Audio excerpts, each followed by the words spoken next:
Mesa inaugural sobre algunos de los temas centrales de los debates principales sobre la historia de género y las mujeres, las tensiones tensiones metodológicas, teóricas que están en juego. Tenemos una nómina de participantes espléndida. Yo voy a estar dando la palabra. Vayan tomando notas porque seguramente muchas y muchos de ustedes van a tener preguntas que hacer. Tenemos como una pregunta eje que planteamos para que cada una de las participantes en la mesa la aborde, pero desde luego podrán salir otras preguntas, otros asuntos en esta discusión. Antes de que empecemos la mesa, les quiero decir algo muy importante, porque si se los digo al final, pues a lo mejor se nos olvida. Las mesas las podrán ver a partir de mañana, y por si lo quieren comunicar a sus estudiantes que no están aquí, a sus colegas que no pudieron estar presentes hoy, se podrán ver los videos de todo el evento a partir de mañana en YouTube, /videos Colmex. Ahí están pasando todas las mesas. También eso soluciona parcialmente el hecho de que tengamos mesas simultáneas y que no podamos estar en todo lo que queremos estar. Es muy fácil, youtube.com/videos.colmex. También les quiero pasar un mensaje de Micaela Chávez, la directora de la biblioteca, que nos dice que si sus obras no están en nuestro catálogo, que por favor nos hagan una donación, será muy bienvenida. Tenemos una excelente colección, pero siempre se puede enriquecer nuestro acervo. Bueno, ahora sí ya entramos a esta mesa. En primer lugar, quiero agradecer a las participantes que aceptaron entrarle a esta discusión. En primer lugar, le agradezco a la doctora Fernanda Núñez Becerra, que viene del Instituto Nacional de Historia de Jalapa. Fernanda es una historiadora con una obra significativa que yo aprecio mucho. Aquí no voy a leer la lista de sus publicaciones completa, desde luego, pero sí voy a mencionar su libro La prostitución y su represión en la Ciudad de México en el siglo XIX, prácticas y representaciones. Y también voy a mencionar el proyecto que coordina en colaboración con María Espinoso Arrocha, que se titula Mujeres en Veracruz, fragmentos de una historia. Van en el segundo volumen, y es una obra que ha tenido muchísima aceptación. El primer volumen, hasta donde tengo noticia, se agotó, salió una reedición, que no una reimpresión. El segundo volumen supongo que tendrá el mismo destino, y por ahí cuentan que ya viene en camino el tercer volumen de la historia de las mujeres en Veracruz. Sí. Fernanda, muchas gracias por estar aquí. Gracias a usted, a ti. ¿Empiezo? Sí. Bueno, buenas noches. La invitación de última hora que me hizo Gabriela Cano a participar esta noche con las estimadas colegas norteamericanas, pues obviamente me puso a girar.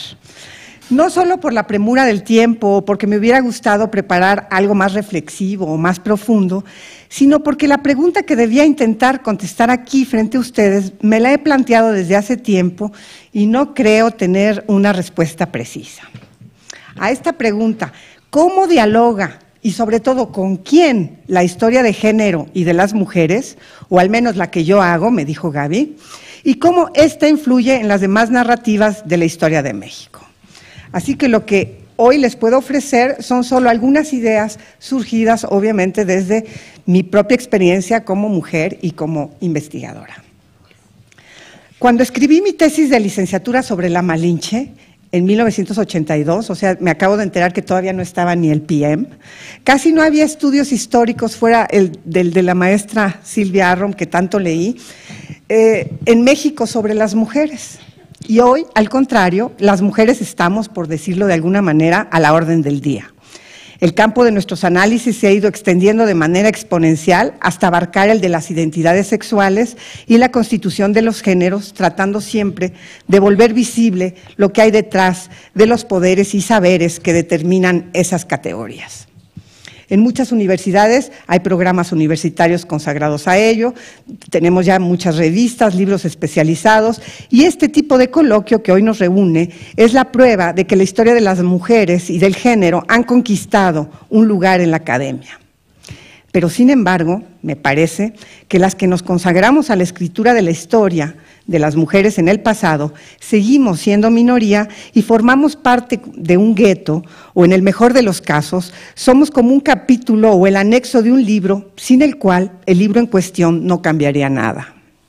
Tengo además la impresión que solo nos leemos entre nosotros mismos. Y entonces, digo yo, nos sentimos marginadas por la historia dura o noble, o como quiera que se le llame. Y me pregunto, ¿estamos marginadas porque nuestros temas son percibidos por las otras disciplinas como marginales respecto a los supuestos grandes temas que aborda la historia? ¿O porque no hemos sido más críticas, más teóricas, o más innovadoras, o más performativas, para haber provocado que la historia, llámese política u otra, se cuestionara a sí misma y se modificara adoptando algunas de nuestras propuestas? Me parece que nuestros trabajos, al menos en México, no han logrado cambiar la naturaleza de la mirada histórica general, que sigue repitiendo estereotipos y guardando silencios sobre aspectos que ya para nosotras son cruciales.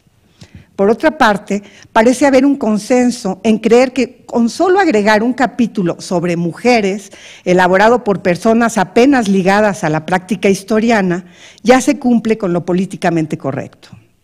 El programa de este coloquio que nos reúne me parece representativo también de otro fenómeno. La historia propiamente se ha ido quedando atrás frente a otras disciplinas también muy interesadas en las cuestiones de género. Estamos muy lejos del triunfalismo historiográfico que reinaba en los 70s del siglo pasado, cuando la historia parecía destinada a avasallar a las otras ciencias humanas. Hoy tengo la impresión que la historia se va vaciando de su especificidad. Parecería que estamos viviendo lo que François Hartog ha llamado el presentismo.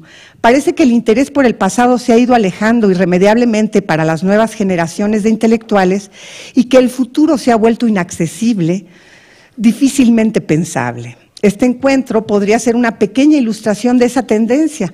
Parece que el campo de los estudios de historia de las mujeres, o sea, la historia, se reduce a una historia más inmediata o reciente. En estos días se presentarán menos temas clásicamente históricos y muchos más temas actuales trabajados por nuestros colegas antropólogos, sociólogos, literatos.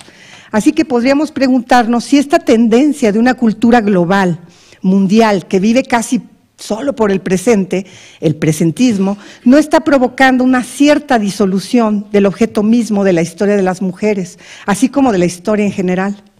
El relato de la historia nacional parece haber dejado de ser el gran organizador del consenso social que fue cuando yo estudié. Esta tendencia actual no me hace, sin embargo, perder de vista los logros de la historia de las mujeres.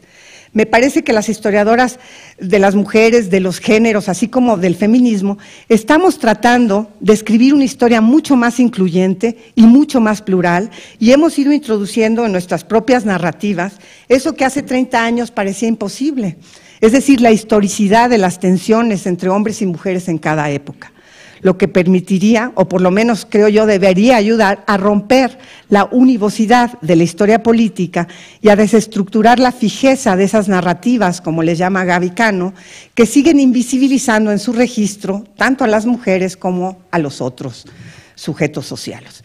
Creo que aún podemos hacer nuestra esa imagen de Joan Scott cuando afirma que la historia de las mujeres y del género debe mover el tapete, desestabilizar las certezas historiográficas, porque no sé hasta qué punto lo hemos logrado, pues queda aún tanto por hacer o por rehacer. Bueno, son solo algunas ideas que lanzo aquí al ruedo para la discusión y ahora me pongo de ejemplo porque pues, para eso me invitaron. Cuando escribí mi tesis sobre ese fascinante y ambiguo personaje histórico mexicano que es la Malinche, mi intención nunca fue revelar o descubrir la verdadera historia de la Malinche, y eso es justamente lo que se me ha reprochado.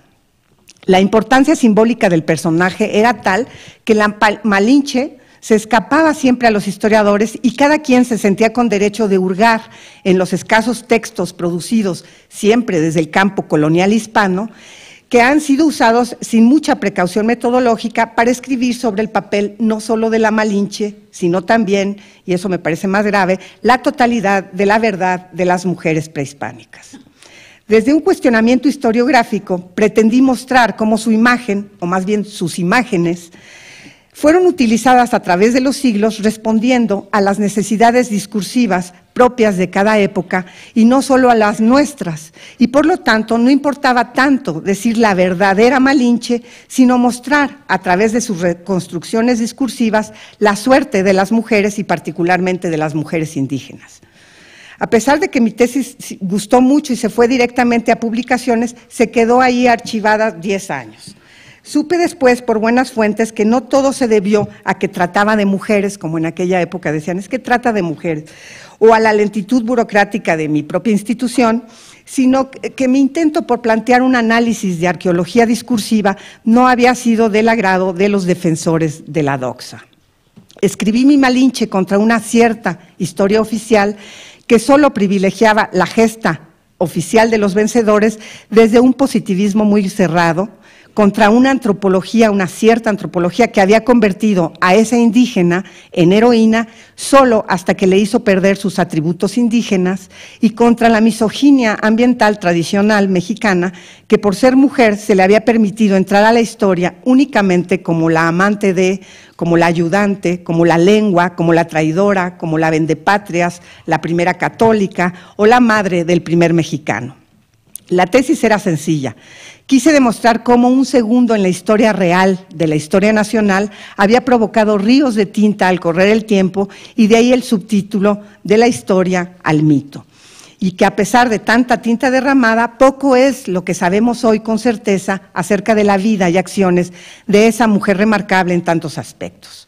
Bueno, el librito se publicó y para mi grata sorpresa ya va en la 3ª reedición, aunque por otro lado las propuestas de revisión historiográfica que entonces esbocé no han sido incorporadas por los especialistas contemporáneos que tratan de la Malinche o de las mujeres prehispánicas o del momento conquista, que no solo no analizan ni cuestionan las visiones salvíficas occidentales que sostienen a la escritura de los cronistas y sus seguidores, ni su finalidad o su lógica de enunciación.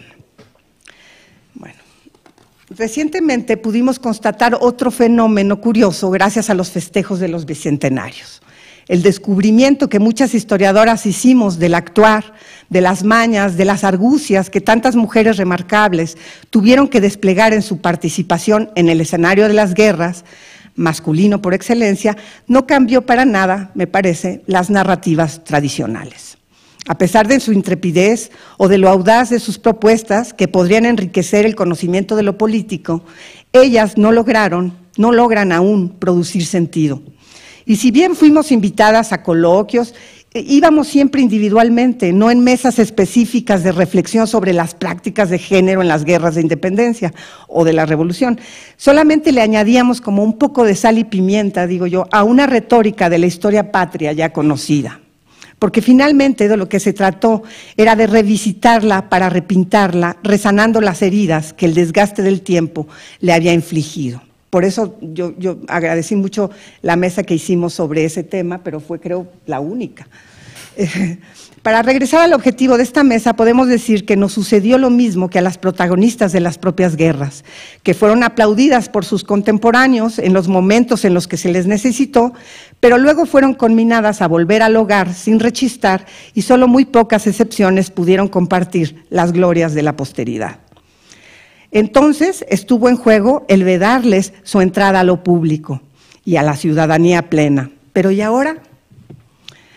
Bueno, para concluir me gustaría solo referirme de pasada a la otra vertiente de mi trabajo histórico sobre las mujeres, el de la sexualidad femenina, el de la prostitución que señaló aquí Gaby, y para resumir, porque creo que faltamos aún muchas, el de todo el trabajo que he hecho sobre la economía de las pulsiones que en el siglo XIX se implementó para convencer científicamente a las mujeres de su importancia como reproductoras sociales. Todo ese corpus médico llamado higiene del matrimonio. Yo he sentido que en este espacio he comprobado que el diálogo que mi trabajo ha provocado ha sido mucho más rico y mucho más fructífero, aunque siga siendo con las propias colegas, que me alegro mucho y agradezco mucho que nos leamos entre nosotras.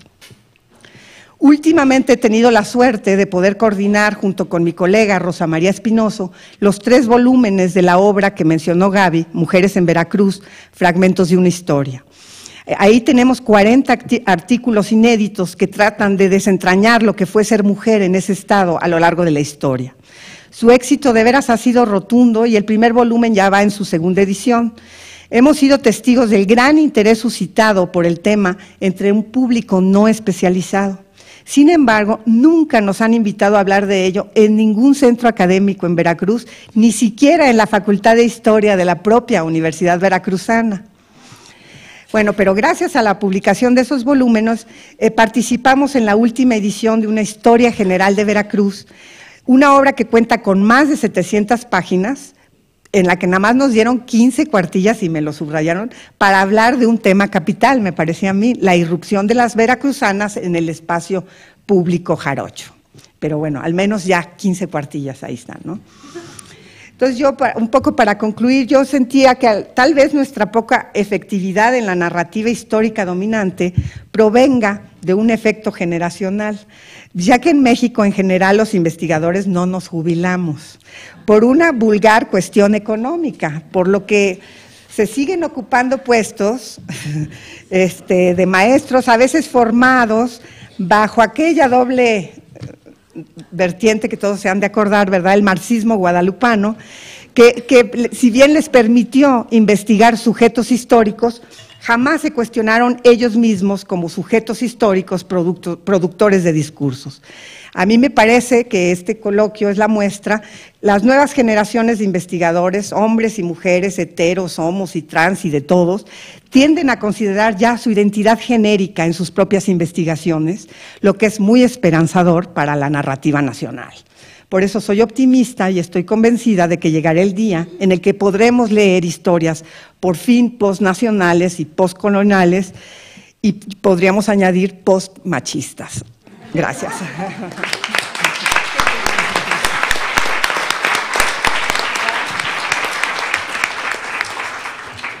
Muchísimas gracias, Fernanda.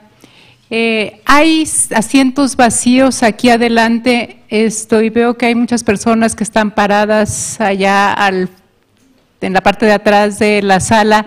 Si quieren pasar aquí adelante, incluso no solo se los solicito amablemente, sino por razones de seguridad les pido que no bloqueen la salida, porque pueden estar más cómodos aquí. Bueno, pues una participación muy buena. Qué bueno que eran temas que venías pensando desde hace tiempo, aunque se concretaron apenas para esta mesa.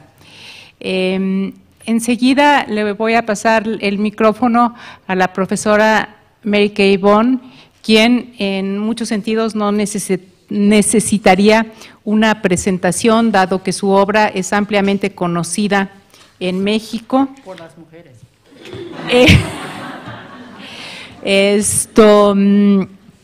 Sus obras son asignadas en muchos cursos de temas de historia de México, no solo de historia de las mujeres. Voy a mencionar algunos por si a alguien le queda alguna duda de la importancia. Tampoco voy a mencionar su bibliografía completa, ni en ningún caso, no solo menciono libros desde Estado, Clases Sociales y Educación en México, que fue el primer libro de la autora que tuve en mis manos y que leí con mucho interés, hasta Políticas culturales en la Revolución Mexicana, Maestros Campesinos y Escuelas en México, 1930-1940, que es una obra fundamental.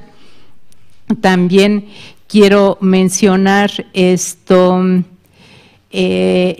libro que coordinó con Heather Fowler Salamini, titulado Mujeres en el Campo Mexicano, publicado por el Colegio de Michoacán. Y hasta aquí me quedo para no tomar más tiempo. Y tengo uno con Susana Quintanilla sobre la educación socialista en los años 30 y varios otros con colaboradores aquí. Y muchas gracias a todos. Y a ti, a Jolie, todos por esta colaboración que hemos tenido. Yo soy un poco más optimista, no sobre el pasado. Tienes toda la razón, Fernanda, pero sobre el futuro. Y la pregunta es cómo las nuevas historiografías de la mujer y el género dialogan con otras narrativas o narraciones de la historia de México. Como historiadora del siglo XX, mi entendimiento de la historia de la mujer y del género es que mi entendimiento no necesariamente altera las narrativas dominantes, pero sí las profundiza, las enriquece, introduce unos nuevos actores y una nueva dimensión totalmente necesaria, porque la historia de la mujer y la historia del género va al fondo de la cuestión del poder en la sociedad. Demuestra el valor explicativo de la historia cultural, la historia de las emociones y de la subjetividad. Temas que van a emerger más y más en la historiografía. La mujer y el género nunca ha sido mi enfoque principal, sino temas centrales en mi investigación de la educación, de la cultura estética y popular de México moderno, y la biografía que acabo de terminar del pintor José Zúñiga, que hice para explorar la subjetividad que motivaba las rebeliones de los jóvenes en la Ciudad de México en los años 60. A explicar mi entendimiento de la profundización de la narrativa, quiero contar una historia de la domesticación de la violencia masculina que tomo de mi biografía de Pepe Zúñiga. ¿Qué armas portas? Va el dicho. ¿Qué armas? Para el abuelo de Pepe Zúñiga, nacido en Oaxaca, cerca de 1890, el cuchillo era su arma preferida, como era para los hombres de los sectores populares antes de la Revolución. Vamos a oír un poco más sobre esto en la ponencia de Diego Pulido Esteva. Era un galán alto, guapo, soberbio, muy temido en su barrio por su osadía y muy admirado por su facilidad con su cuchillo. Había matado al menos a un hombre en una pelea.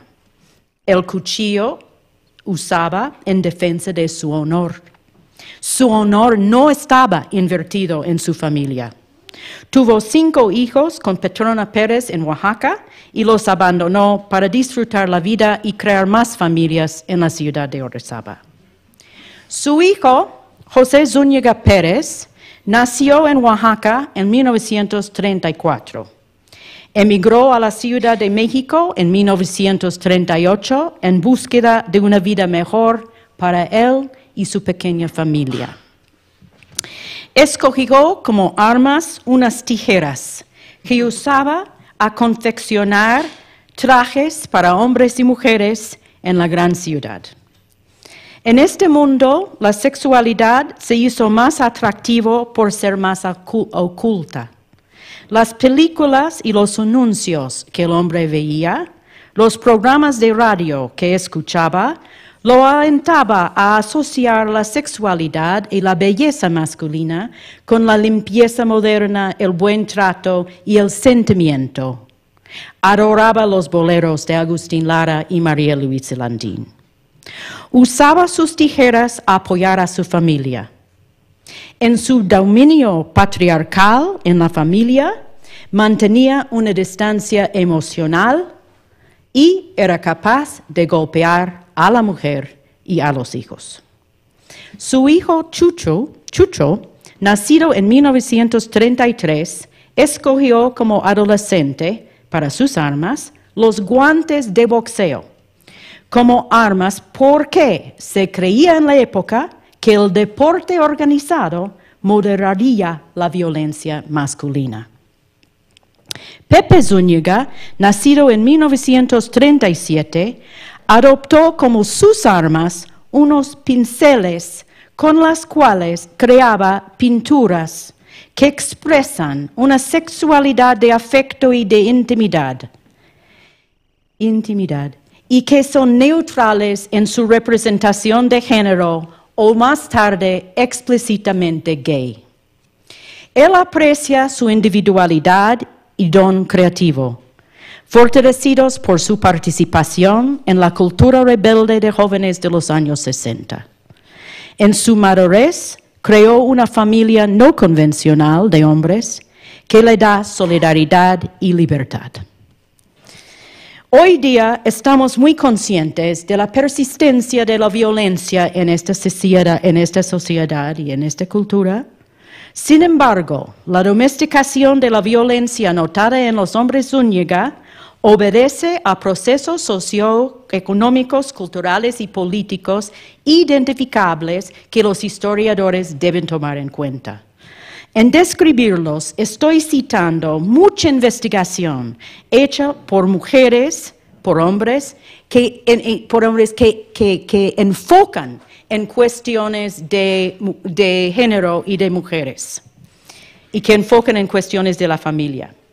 Ok, esto me permite. Jolie me permite porque Jolie dice que ella no tiene tanto que decir y que yo puedo usar unos minutos más. Okay. Me ha dado estas. Desde finales del siglo XIX, los psicólogos mexicanos, los sociólogos, los médicos, los novelistas, los higienistas, los trabajadores sociales, los educadores, los periodistas, los activistas católicos expresaban su preocupación acerca de lo que ellos consideraban como una masculinidad de la clase baja, propensa a la violencia social, política y familiar, la irresponsabilidad, el alcoholismo y las enfermedades venéreas.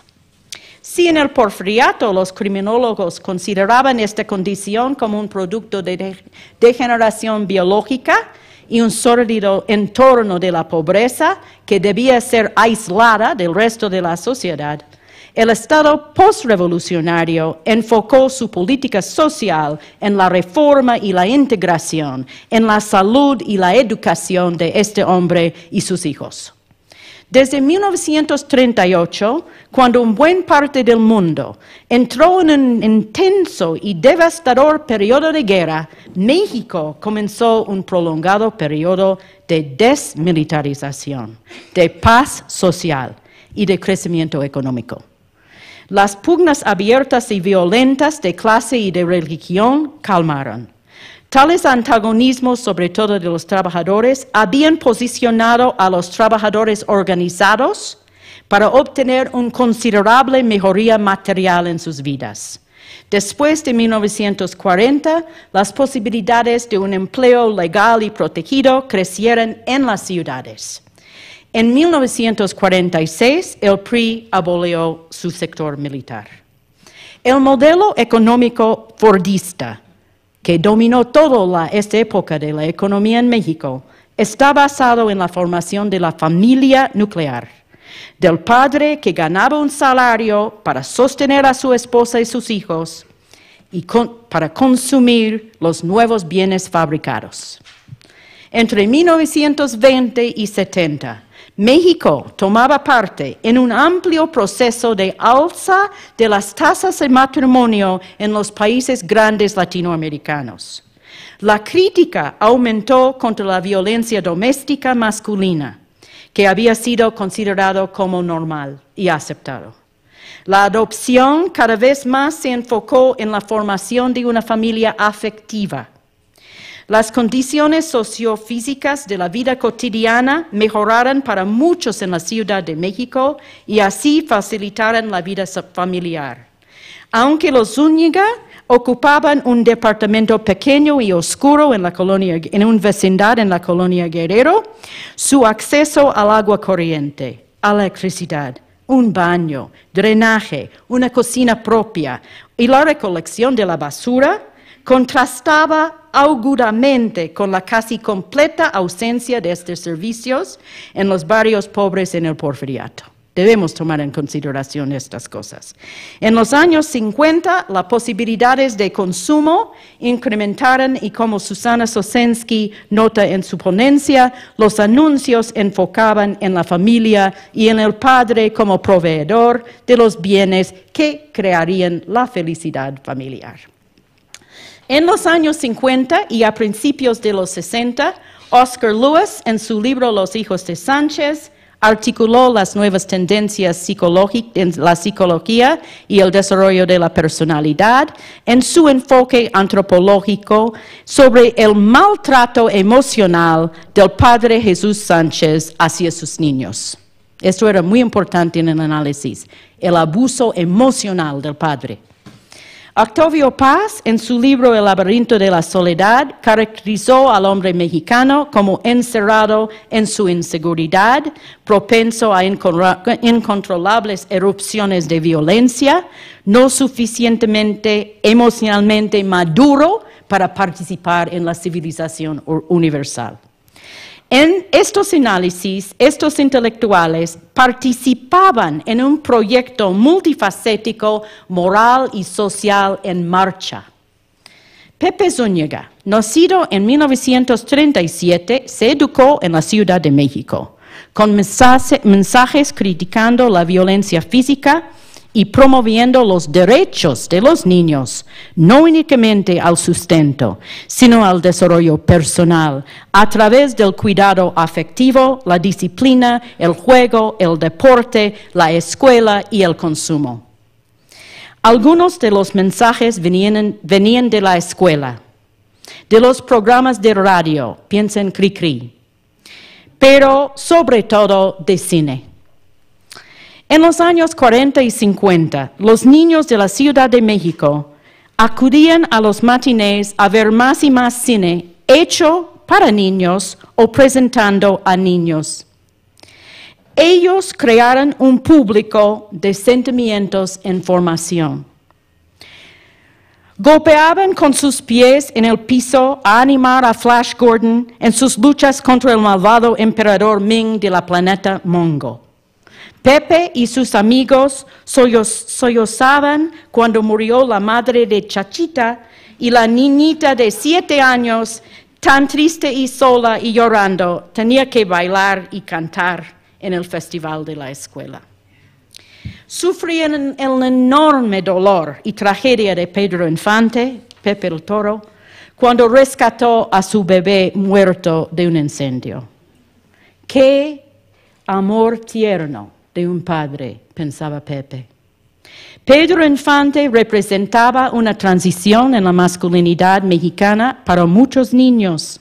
En estas películas muestra mucha ternura y responsabilidad hacia los niños. Los niños reían cuando la mujer agresiva María Félix desafiaba el machismo.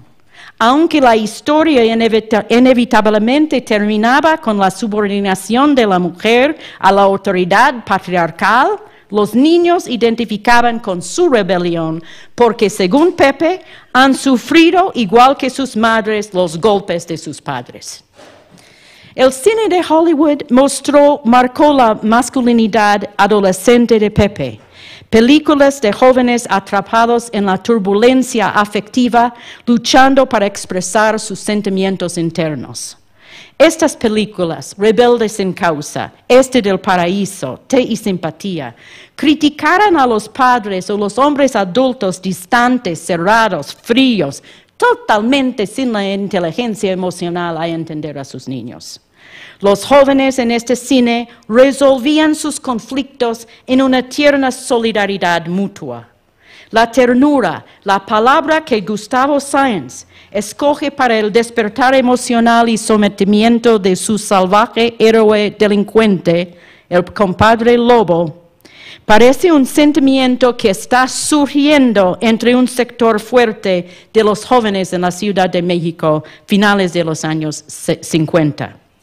La noción de la ternura no cancela el patriarcado, sino sugiere una feminización del sentimiento masculino. Al vincular la ternura con la sensibilidad femenina, yo no quiero esencializar la mujer, pero llamar la atención a las imágenes, símbolos y discursos de la época. La preocupación de la élite postrevolucionaria por la masculinidad violenta y disoluta tuvo su complemento en la asignación de la responsabilidad y el cuidado de los niños a la madre. Ya sé que estemos escuchando una canción de Cricri, mirando a Sara García en cualquier papel en el cine, contemplando un mural mexicano o una escultura en el Parque Sullivan de la madre esencializada en su fortaleza, su abnegación, su trabajo, su amor paternal. Él es maternal, el espectador aprende que la madre no solo es responsable del bienestar de la familia, sino que también es la fuente de la ternura que se pretende que impregne a los niños, como a las niñas. En el México postrevolucionario, esta ternura está fuertemente ligada a la racionalización de la domesticidad y de la maternidad. La madre pacta con el Estado, con el sector comercial, con la Iglesia, en su papel de educadora y organizadora de su hogar. Hace años describí esta racionalización como la modernización del patriarcado. Lupe Zúñiga, la madre de Pepe, era una enérgica promotora y protectora de familia y la educación de sus hijos. En realidad, actuaba de una manera más responsable que su marido, y Pepe notaba la discrepancia y culpaba a su padre. Pepe llegó a ver más fallas en su papá: su dureza, su distancia emocional, su violencia física. Unos múltiples mensajes recibidos en la escuela, en las películas, en los programas de radio y en la familia misma informaban su crítica. Contra estas dimensiones negativas del carácter del papá, Pepe reveló y identificó con James Dean el rebelde adolescente incomprendido, desdichado emocionalmente, en búsqueda del amor, el reconocimiento y su propia voz. Cuando en 1959 Pepe entra en la Escuela de Pintura, Escultura y Grabado, La Esmeralda, encontró a otros jóvenes de distintos antecedentes, privilegiados, humildes, urbanos, provincianos, que compartían su identificación con James Dean. Y ellos, junto con muchos otros, participaron en la creación de un contrapúblico que criticaba el autoritarismo, las jerarquías, la violencia, la corrupción y la injusticia. A entender este movimiento únicamente en sus aspectos más políticos o únicamente en su enfoque en el Estado es un error.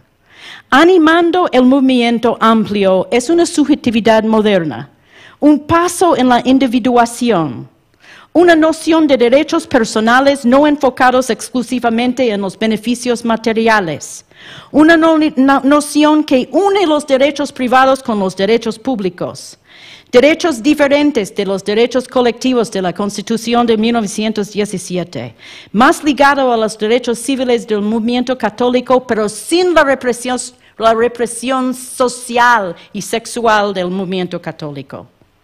El espíritu libertario de los jóvenes desde los 60 tiene que filtrarse por las prácticas y las instituciones viejas, patriarcado, jerarquía, patrón, clientelismo, pero es más que un impulso. se puede explicar por procesos históricos y se puede ver crecer a pesar de la persistencia de las viejas formas. De otra manera, no podemos explicar un cambio que vivimos aquí, en la política mexicana y también aquí enfrente de nosotros. Cuando yo empecé mi primera ponencia sobre la mujer, en 1976, nadie tenía interés, ni yo. Ni yo. Nadie tenía interés y no hubo público. Y sí, me fasciné, entonces seguí con el tema. Pero mira cómo estamos ahora. Y yo digo que es el futuro, pero aquí estamos y estamos incorporando más y más hombres, porque la historia de género no es la historia de la mujer, es mucho más amplio. Y también lo que vamos a hacer porque está pasando en mi país y creo que va a empezar aquí, es incorporar el análisis de género en la historia general que escribimos sobre otros temas. Muchas gracias.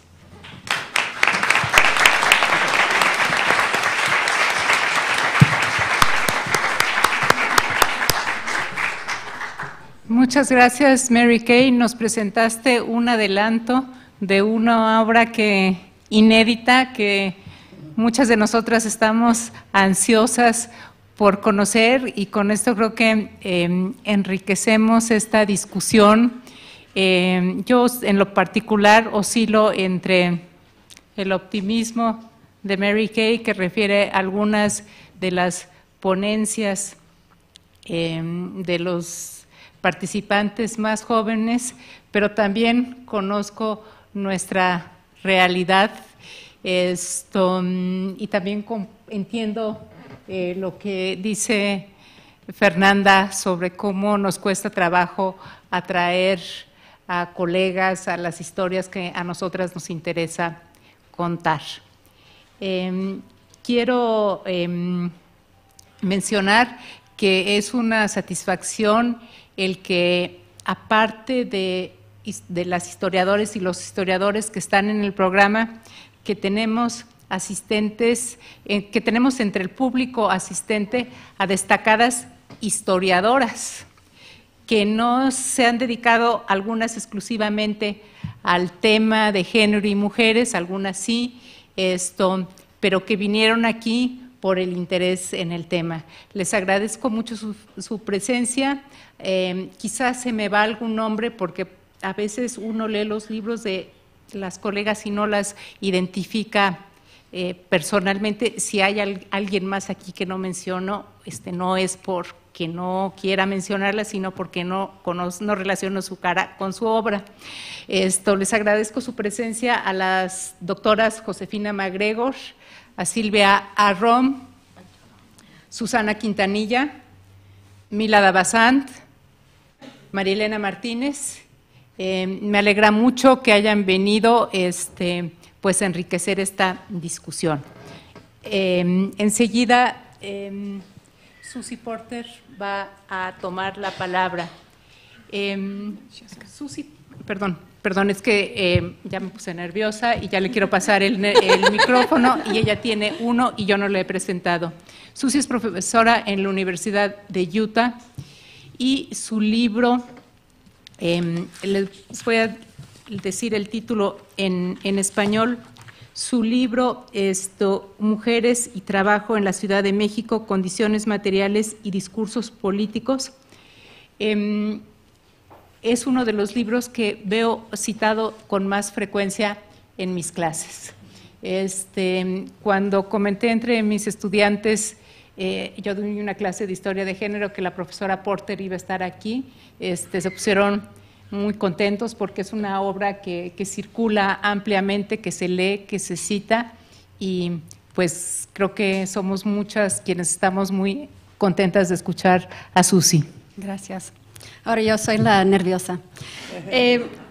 Tengo entendido que lo que me toca es un poco hacer algunas sugerencias, observaciones, como para iniciar este coloquio, ¿no?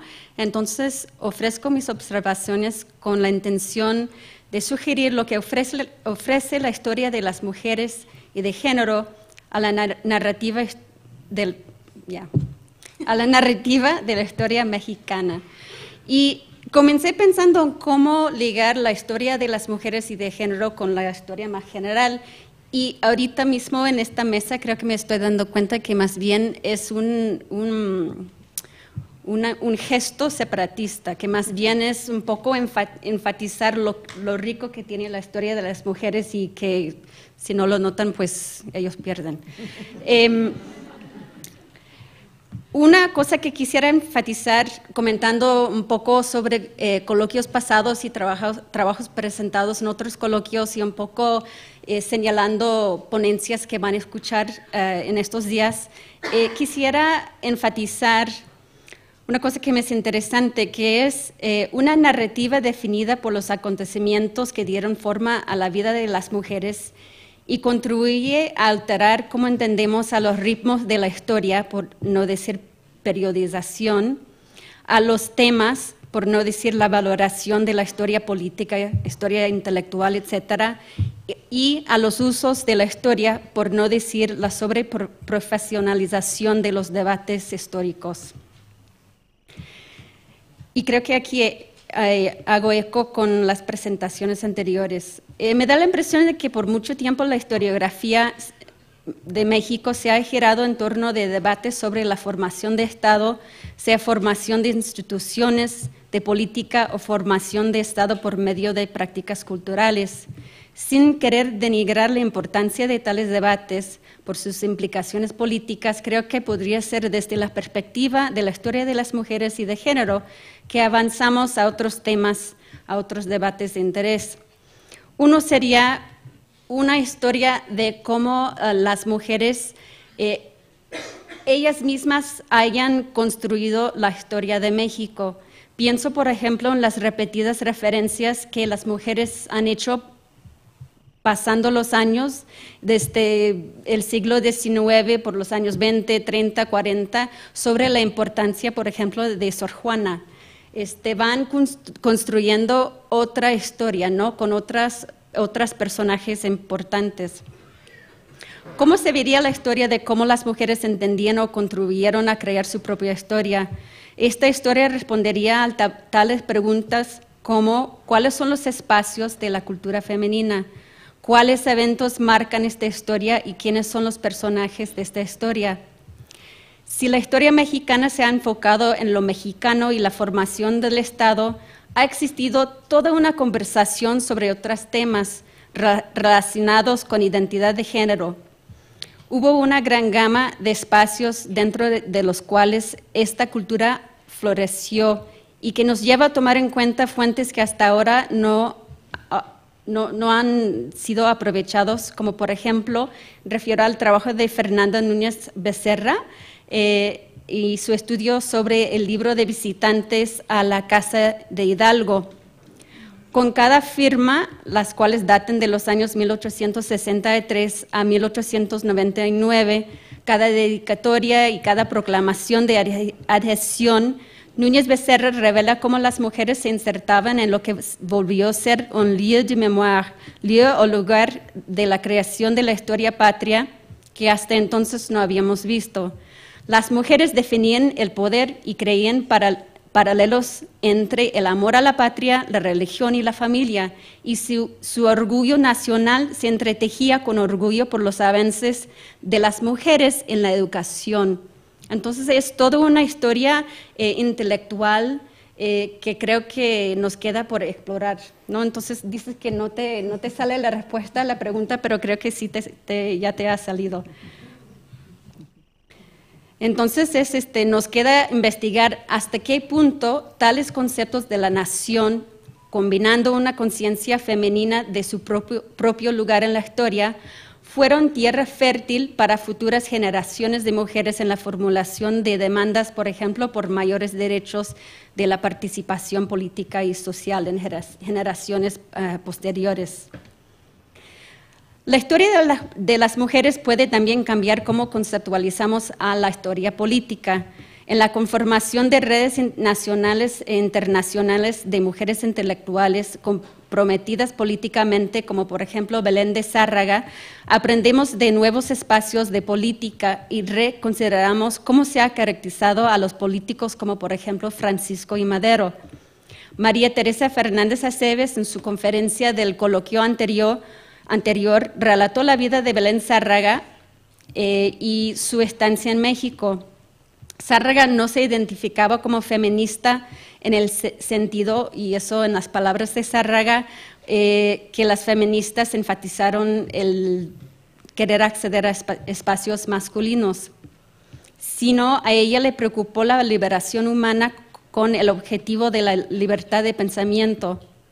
De acuerdo con esta perspectiva, Belén habló en público así rompiendo barreras sobre la presencia femenina en espacios públicos y políticos. Y en ese sentido, la historia de las mujeres abre una conversación sobre la creación de espacios públicos y de debate intelectual. También en su ponencia, Fernández Aceves habla un poco sobre el espiritismo. Y yo siempre, por lo menos en Estados Unidos, cuando aprendemos sobre Madero, hablan de su espiritismo como para caracterizarle como medio despistado, y siempre tienen que mencionar se fue a la Universidad de Berkeley porque ya no están todos los locos. En el trabajo de Fernández Aceves aprendemos lo importante que era el espiritismo como corriente intelectual, porque dentro de esa corriente se criticaba, por ejemplo, las normas de la sexualidad dentro del matrimonio, habían ideas alternativas sobre el rol político de la mujer.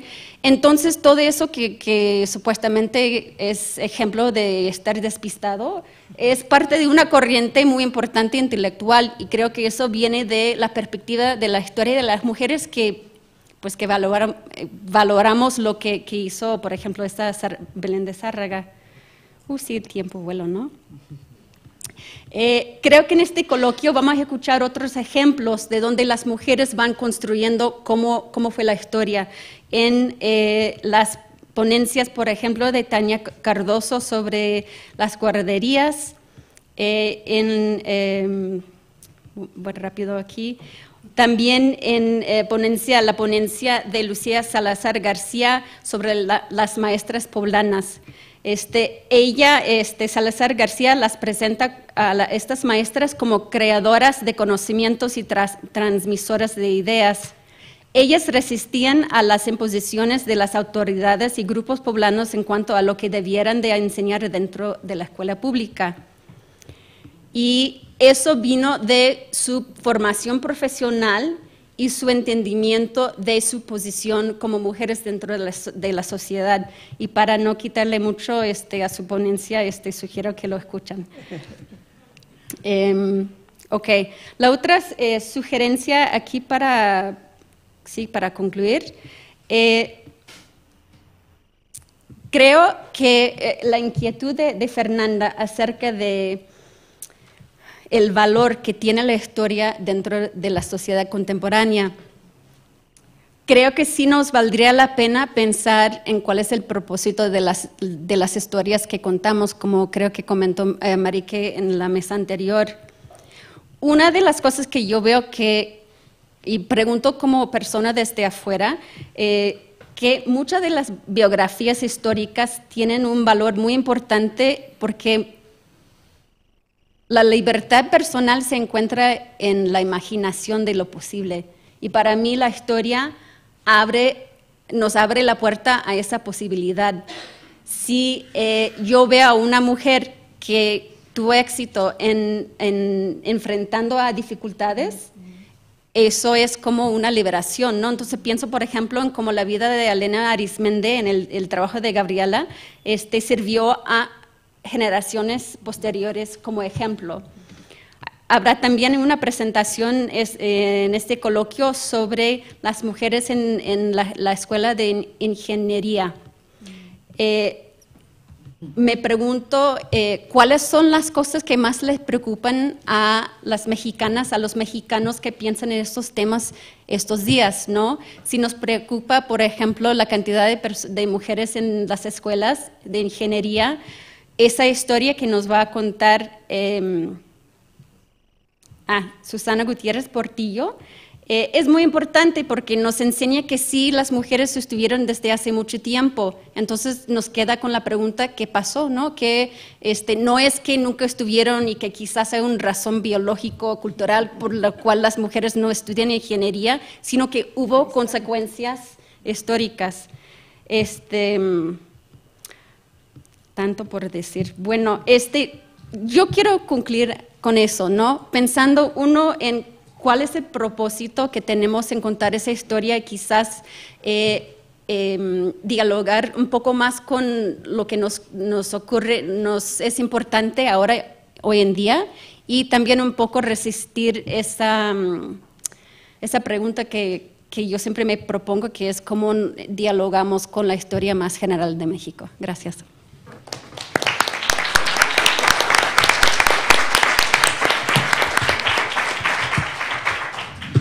Muchas gracias, Susi. Ahora, para la última intervención de este lado de la mesa, tendrá la palabra la profesora Jocelyn Olcott de Duke University. Ella es autora de un libro muy importante que se titula Revolutionary Women in Post-Revolutionary Mexico, publicado por Duke University Press. Y también, y aquí es donde menciono otro de los libros de Mary Kay, por eso no lo había yo mencionado, es co-coordinadora de Género, Poder y Política en el México Postrevolucionario. Pues bienvenida, Jolie. Creo que hay muchas personas que están muy interesadas en lo que tienen que decir, que conocen tus trabajos, y adelante. Gracias a Gabriela y todo el equipo del Colegio de México para invitarme. Es un honor ser parte de este panel ilustre, esta mesa para discutir el futuro del género de la mujer, la historia del género de la mujer en México. Y estoy muy emocionada de estar aquí porque cuando yo organicé el primer coloquio hace 13 años, ¿no? No lo digas. Sí, 12 años. Había como 15, 20 personas, pienso que 2 hombres, y invité a historiadores de Chile y Brasil para hacer un comentario porque no podía encontrar bastantes mecanistas y por eso estoy también más optimista que Fernanda Núñez sobre el futuro de nuestro campo porque ustedes están aquí, ¿no? Y estaba pensando en la pregunta de esta mesa, que es una pregunta que nos dio Susi, también porque tengo un ejercicio que hago, que tengo para mis estudiantes postgrados, que hacen una comparación de libros de texto y libros para un público general, como biografía del poder, cosas así. Y examinan los libros para comparar cómo representan los eventos centrales de la historia mexicana. Y se nota, claro, que la perspectiva de esos libros es muy masculinista, y no solo porque son escritos principalmente por hombres, sino porque se centran en las experiencias de hombres y se supone que aquellas experiencias representan una historia neutral, es decir, una historia no marcada por el género. Pero lo que hemos aprendido es que no existe una historia no marcada por el género. Y por eso pienso que sí cambia la narrativa dominante. Y luego, la pregunta de esta mesa me pone a preguntar cómo se escribiría distintamente con una conciencia de género para la historia. Y primero, pienso que tuvimos unas metas o unas tareas antiguas que heredamos de la generación de historiadores de la mujer de los 70 y los 80, pero que también necesitan atención de nosotros. La primera es la recuperación. Y muchas veces se dice que algún estudio histórico es meramente un esfuerzo de recuperar la historia de grupos o figuras no bien representados en la historia dominante. Pero el hecho es que todavía necesitamos que recuperar mucho, y realmente es la vocación de la historiadora. Y leyendo todas las ponencias de este coloquio, veo de nuevo la importancia de recuperar esas historias y de circular esas historias. El segundo tema es algo que dijo Susi también, pero es ¿dices periodización? De interrogar las épocas, los periodos de historia. Y como nos mostró Joan Kelly hace muchos años, cuando preguntó si las mujeres también tuvieron renacimiento, los eventos y las épocas que significan para unos no significan para todos. Elizabeth Dorr nos mostró que el siglo XIX, una época de me levanté muy temprano por la mañana.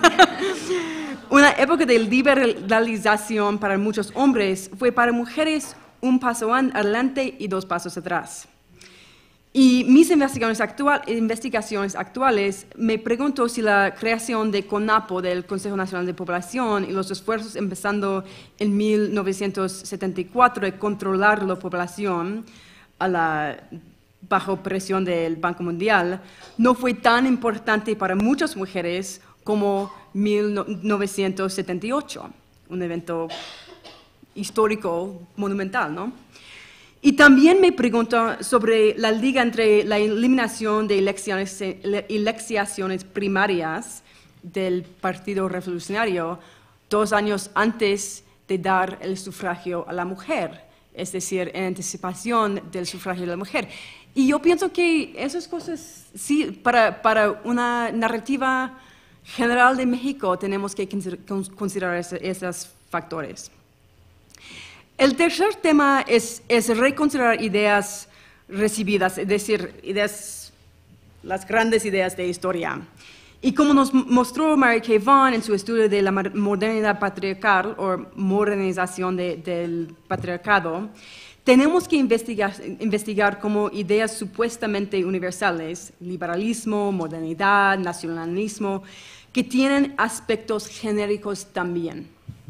Bueno, ahora hay tareas nuevas de una nueva generación de investigadores y a mí me parece que hay 4 temas que se notan en el programa y en las ponencias para este coloquio.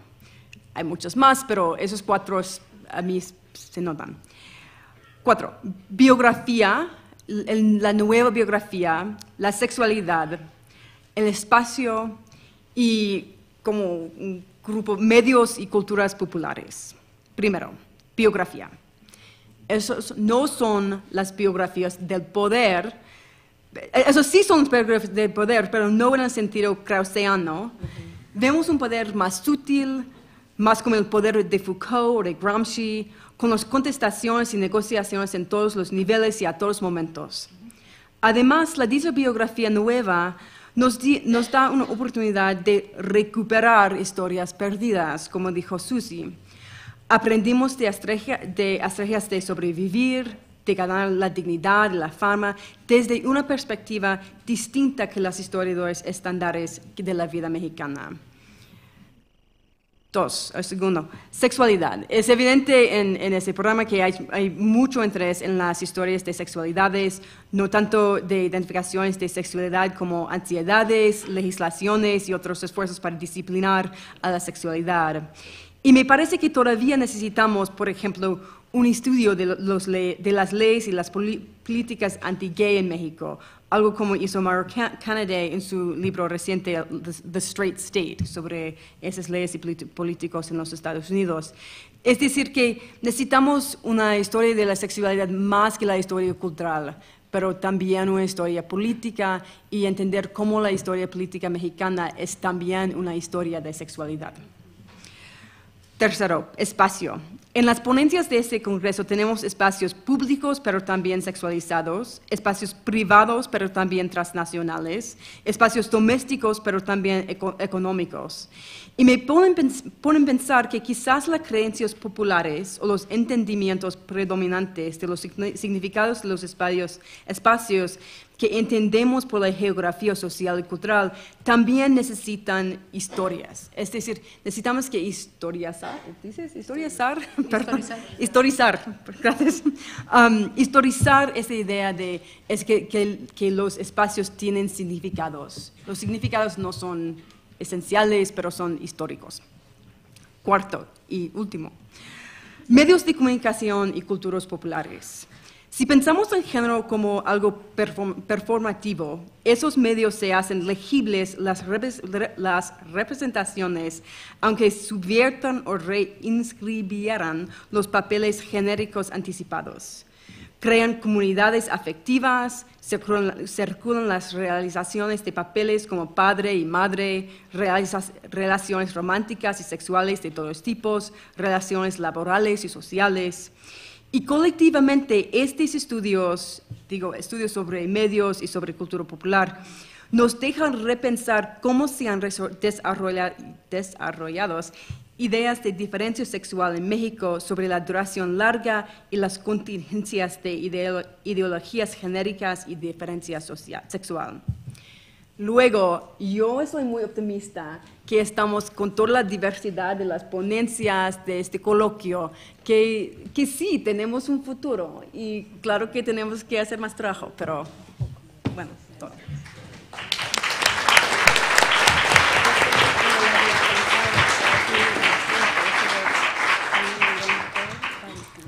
Bueno, muchas gracias a todos, todas por su participación en esta mesa y creo que podemos abrir la ronda de preguntas.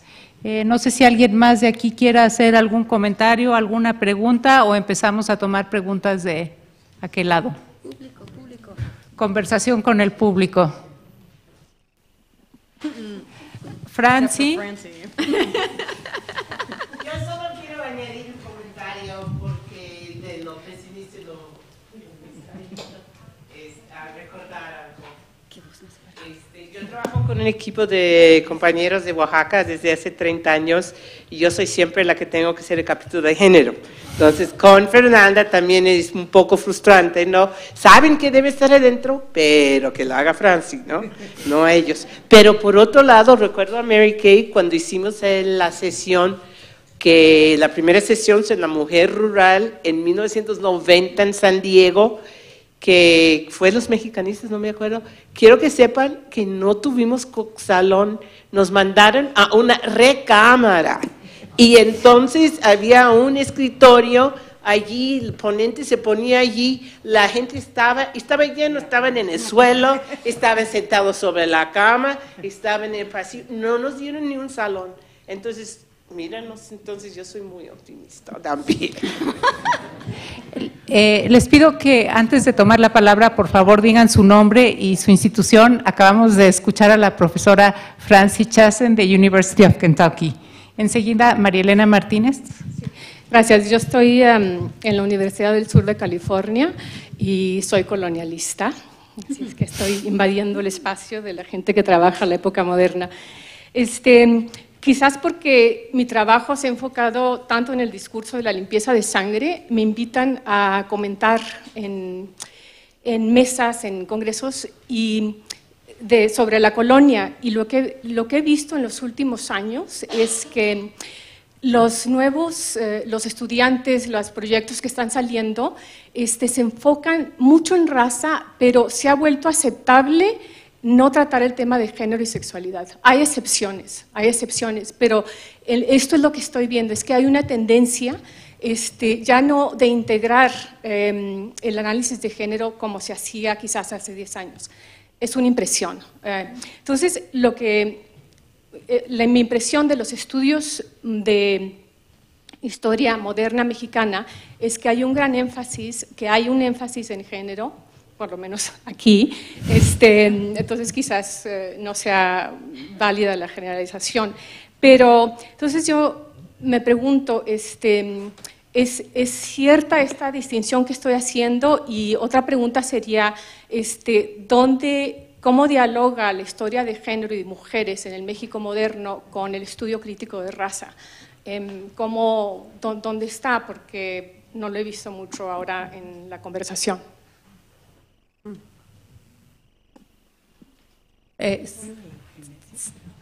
Acá. Sí, Silvia Rom, de Brandeis University. Y me ha interesado mucho el panel. Obviamente, desde que yo empecé hace 35 años que escribí mi tesis sobre las mujeres en la Ciudad de México, me sentía muy sola, y me acuerdo que cuando fui en el mercado del trabajo a buscar un puesto, me decían, no vas a encontrar con ese tema, nadie te va a querer. Bueno, eso ha cambiado mucho, han cambiado muchas cosas, pero lo que todavía me preocupa o me fascina, no sé exactamente, es lo que yo llamo las teorías zombie, que nosotros tantas veces ya hemos contrarrestado los estereotipos sobre la mujer, cosas que se dicen y creemos que las hemos matado y ¡pluf!, reviven. Entonces, para dar un ejemplo, yo estuve en un panel con historiadoras muy jóvenes que están haciendo sus tesis de doctorado sobre mujeres latinoamericanas que tienen empresas. Y una decía, bueno, obviamente las que yo encontré en Brasil pues están contra las convenciones, se están rebelando contra las convenciones de la sociedad porque las mujeres no tenían empresas. Ese es un zombie theory, que aún la gente que lo está contrarrestando lo cree. Otra decía, es porque yo encontré esto en Guatemala y obviamente hay muchos indios, así que porque en la sociedad española no puede haber mujeres que hacen estas cosas. Cuando ya lo hemos enseñado tantas veces, pero todavía aún las historiadoras especialistas creen esos zombie theories, esas teorías zombie. No sé cómo vamos a cambiar eso. Es que es una parte tan profunda de nuestra cultura, no sé. Pero ese es algo que me preocupa un poco, a ver cómo es que no estamos dialogando con lo popular y que las monografías se quedan. Es más que esto, porque estas muchachas habían leído las monografías, así que no sé qué está pasando. Otro problema que tenemos que solucionar. A ver, allá atrás hay dos participantes. Tú.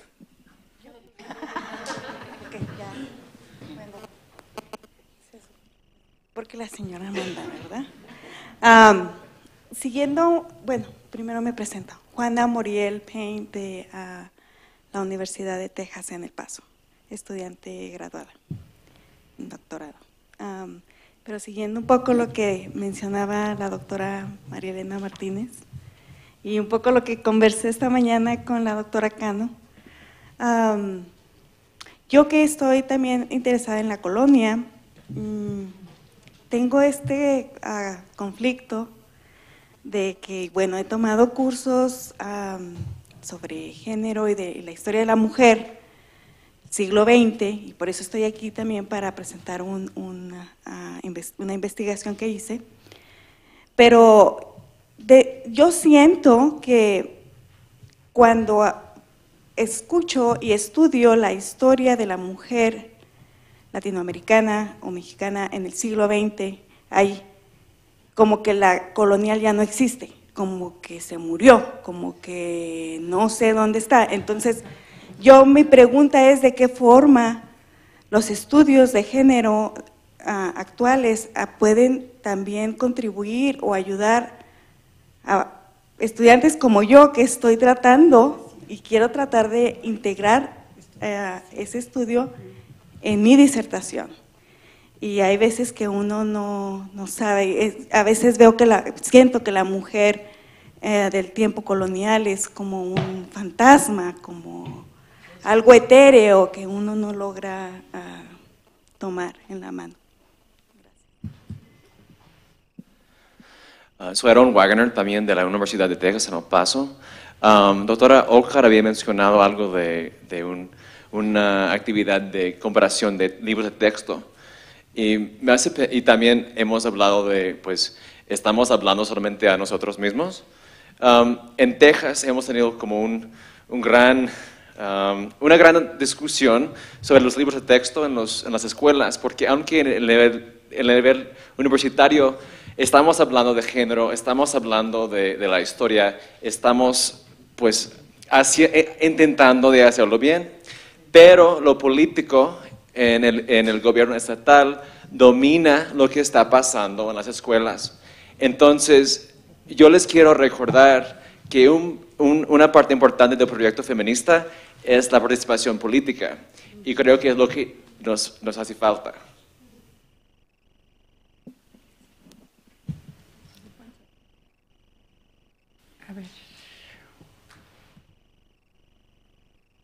Mi nombre es Selene, soy de la Facultad de Filosofía y Letras, estudio la licenciatura en Historia. Y bueno, es como un comentario y también pregunta. Primero es la cuestión de que hablan aquí que en la universidad se enseña género, ¿no? Bueno, por lo menos yo, mientras cursé la licenciatura, no llevé nada sobre género. Todo lo que leí fue por mí, ¿no? Yo lo conocí por mí, jamás el libro que coordinan del México postrevolucionario yo lo encontré. La clase que había sobre historia de la mujer no incluía los textos que se estaban haciendo de las colegas mexicanas sobre género. Veíamos la mujer y su participación en la revolución y no toman en cuenta la parte que hace Gabriela Cano sobre cómo participan muchas mujeres a través del transvestismo, ¿no? Y que es como una estrategia de lucha, que ahí está invisibilizado y con la imagen de la Adelita, y no, o sea, hay muchísimas mujeres que por una cuestión de estrategia tenían que transvestirse. Luego, por lo que he leído también hay como una crítica sobre concentrarse en la historia de género y hacer un equivalente a la historia de las mujeres o de la mujer. Y porque muchísimos de los estudios que se han hecho piensan que esto ya está como rebasado, y más que he leído sobre la teoría queer y sobre cómo se va haciendo la performatividad del género, pero pienso que la parte teórica y la parte que se está generando en la academia va muy lejos de lo que se está enseñando, no solo en los libros de texto, sino en las mismas instituciones que te enseñan a hacer historia. Entonces, aquí mi pregunta es, ¿cómo se incorporan estos temas a una cuestión que no sea tan aparte como lo que decía esa Fernanda, que es un capítulo más? No voy a dar, sí, les voy a hablar de género y lo voy a meter como un capítulo más dentro de mi libro, dentro de mi obra. Muchas gracias. Vamos a tomar dos intervenciones más, una aquí y otra acá, y después ya pasamos a la mesa. Perdón. Sí, buenas tardes. Yo soy Mónica García Contreras, soy del Departamento de Investigaciones Educativas del CIMBESTAF, soy estudiante de doctorado actualmente y bueno, creo que como muchas estudiantes que pertenecemos a las nuevas generaciones de personas que queremos hacer historia de género y bueno, quiero comenzar mi intervención precisamente por ese punto. Creo que hace falta la problematización del concepto de género, porque a veces asumimos como si fuera transparente, que ya todas entendemos por igual lo que es género, y aunque lo repitamos una y otra vez, sabemos que las significaciones que tiene pueden ser múltiples. Entonces, una primera observación que yo quiero hacer en términos generales al propio título del coloquio es ese. Estudios de género y de las mujeres. Son dos cosas distintas. Estamos hablando de lo que dice Scott, mujerismo, cómo ha evolucionado los estudios de género en México. O sea, problematizar esa situación, porque creo que la evolución que han tenido los estudios de género, los estudios de las mujeres y de la mujer como ese simbólico mayor, en México ha sido distinto a otros contextos como es el norteamericano, que es al que pertenecen muchas de las grandes académicas que tenemos ahora ante nosotros. En segundo lugar, a mí sí me parece muy importante la meditación, la reflexión sobre el camino andado, y en este sentido retomo también lo que nos vino a comentar Scott hace creo 2 años, aquí mismo al Colmex, en este sentido de redinamizar la categoría atendiendo un poco a volver a ese filo crítico que tenía en un inicio, porque en algunos contextos, como el norteamericano, hay, por lo que entiendo, una especie de agotamiento, de cansancio, de reiterar una y otra vez los mismos discursos. Y en ese sentido aplaudo mucho aportaciones como las que ustedes hacen, la maestra, la doctora Mary Kay, Susie Porter, que la he leído mucho, y Jocelyn Scott, por supuesto, y la maestra Núñez, y por supuesto a la propia doctora Cano, en el sentido de presentarnos otros modos de abordar la historia desde el propio contexto mexicano. Entonces, bueno, aplaudo esas formas distintas que aquí nos muestran y creo que quiero cerrar mi intervención con esta propuesta. Creo que hace falta ya historizar la presencia de los estudios de género y las mujeres en México. Muchas gracias. Bueno, soy Josefina MacGregor de la Facultad de Filosofía y Letras de la UNAM. A lo mejor mi participación solamente va a estimular su optimismo. Hago historia política, trabajo en un medio sumamente tradicional, sin embargo, en ese medio tradicional, la mayor parte de las tesis ya no son de historia política, ya son de historia cultural, historia social y de historia de género. Entonces creo que las cosas han cambiado mucho. Quizá lo que dice Selene tiene razón, quizá no haya gente suficiente como para fortalecer estas corrientes dentro de las universidades, sin embargo hay la inquietud de los jóvenes por acercarse a ellas, y entonces esto está haciendo que la gente se acerque mucho más a este tipo de cuestiones. Yo diría por mi propia experiencia, es que el hecho de que me interese la historia política no significa que no me interese lo que se hace en otros campos de la historia. Creo que están relacionadas y vinculadas. Y también el hecho de que yo medio intente acercarme a la historia política no implica que le niegue a mis estudiantes el derecho a acercarse a otro tipo de enfoques en cuanto se refiere a la historia. Y creo que esto es lo que puede enriquecer cada vez más, ¿no? Y creo que el éxito de ustedes está marcado por la cantidad de gente que hay aquí. Yo no reuniría este contingente en historia política ni de casualidad, ¿no? Entonces, creo que en ese sentido el optimismo tiene bases muy sólidas. Muchas gracias, Josefina. Bueno, en realidad estamos empezando este coloquio. Aquí en esta mesa se han tocado muchísimos temas, no voy a enumerar todo lo que se ha dicho de parte de la mesa, y antes de que nos vayamos al brindis de inauguración, quisiera preguntar si alguien en la mesa quiere participar ahora o a lo largo de… ¿Podemos hacer algunos comentarios? Okay. Sí, claro. Porque a mí me parece que qué excelente es cuando uno que trabaja dentro de un campo que uno toma como natural, escucha las críticas y se obtiene un perfil mucho más claro de las fallas y las cosas que uno está haciendo. Primero, yo creo que necesitamos un buen ensayo sobre género, aplicado a la historia de México, publicado en uno de los mainstream en historia mexicana, que toma el tema teóricamente y aplica esto a distintos momentos en la historia de México y está ya para los alumnos a leer. No soy yo que voy a hacerlo, pero yo creo que esto es… Pero yo creo que esto sí es necesario porque si usamos el término con mucha laziness, mucha flojera. Y tienes razón, es absolutamente correcto. Aunque también eso sobre la historia política, que la gente está escribiendo otro tipo de historia para llegar a la historia política, esto también es la verdad. Quiero ir a dos otras cosas. ¿Por qué no están los colonialistas? Porque sí, este grupo está nacido del feminismo del siglo XIX y XX. no ha salido de este feminismo a pesar de los esfuerzos que estamos haciendo. Pero no hemos pensado bien en la incorporación de la colonia porque vivimos adentro de cierta ideología que está cambiando, pero debe cambiar más, yo creo.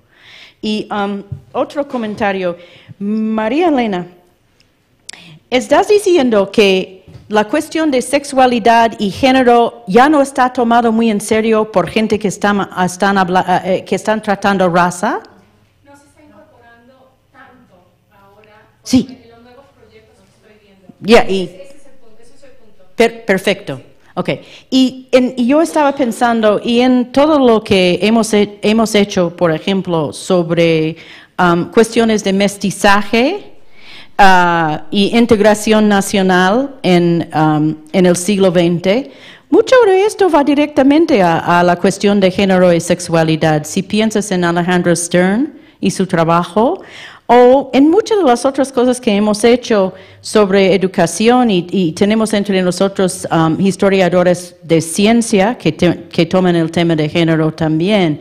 Entonces, yo creo que el enfoque no ha sido explícitamente raza, pero sí la atención está y sería muy interesante repensarlo en los términos que estás planteando. Y no quería decir que no se ha hecho este tipo de estudio que analiza la intersección, que no se ha hecho en absoluto, pero mi pregunta es más bien, ¿dónde estamos ahora en este momento? No lo que se ha hecho en los últimos años, obviamente se ha estudiado mucho el mensaje, pero solamente ustedes que leen lo que está saliendo ahora, si nos pueden dar el pulso de dónde estamos en este momento. Categorías, género, raza, sexualidad. Le paso la palabra a Jordi. Okay. Pues muy pronto. Las batallas onomásticas sobre género, mujer y todo son por todas partes. No estoy de acuerdo que utilizamos la teoría de género en una manera floja, en realidad. Hay muchos escritos también en español, en cualquier lengua, si quieres, puedo darte una bibliografía, pero... A ver, deja que termine. Pero yo todavía pienso que vale la pena decir que necesitamos recuperar una historia de la mujer, que es quizás un poco esencialista, pero no podemos reducirlo a la historia del género. Son cosas distintas, ¿no? Esa cosa de sexismo contra nuestras historias es por todas partes. Mi primer libro, que es sobre pues, dos hombres ilustres mexicanos, me dijeron que si escribo sobre mujeres, tengo que escribir sobre católicas y no sobre comunistas, primero. Y aunque es un libro principalmente sobre el cardenismo y la consolidación del Estado postrevolucionario, se cita solamente como historia de la mujer. ¿Sabes? Es como un gueto de... Y ese es un problema. Pero pienso también, cuando dices que nadie escribe historia política, mi libro, me tomo muy personalmente, mi libro pienso como historia política, pero se caracteriza como historia social. Bueno, y pienso que tenemos que repensar las categorías si vamos a tener una historia mainstream, dominante, de género, pero que también es político. Esa cosa de la teoría crítica de raza es interesante. Y la única cosa que digo es que después de este primer coloquio, no sé si recuerdan, pero tuvimos una mesa redonda para pensar sobre el volumen. Y no sé si es el éxito del proyecto vasconcelista, pero principalmente las mexicanas dicen, la raza es cosa tuya, no es cosa mexicana, y no vamos a hablar sobre la raza. Y por eso en este volumen, y no sé, no en todos, pero en este volumen no hay nada de raza. Y no sé si estamos en un momento distinto ahora, claro, y hay proyectos, hay historias que toman más en serio la raza, pero me parece que hacen una distinción, y no sé por qué. Pues supongo que cosas cambian, pero quién sabe. A ti. Bueno, decía hace un momento que estamos empezando el coloquio, pero terminando esta mesa. Se han planteado muchísimos temas muy importantes desde las teorías zombies, el racismo. Algo que me parece muy importante de tomar en serio es esto de que el contexto mexicano de los estudios de género, yo no sé si podemos hablar todavía de contextos académicos nacionales.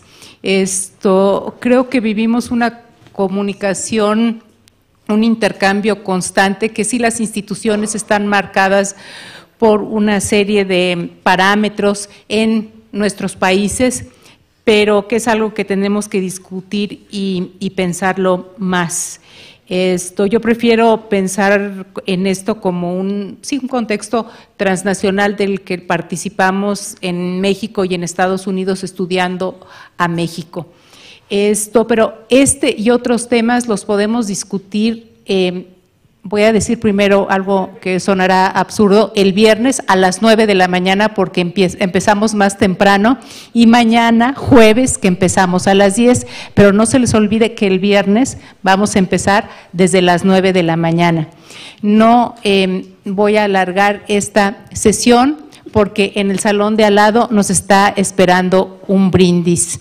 Muchas gracias.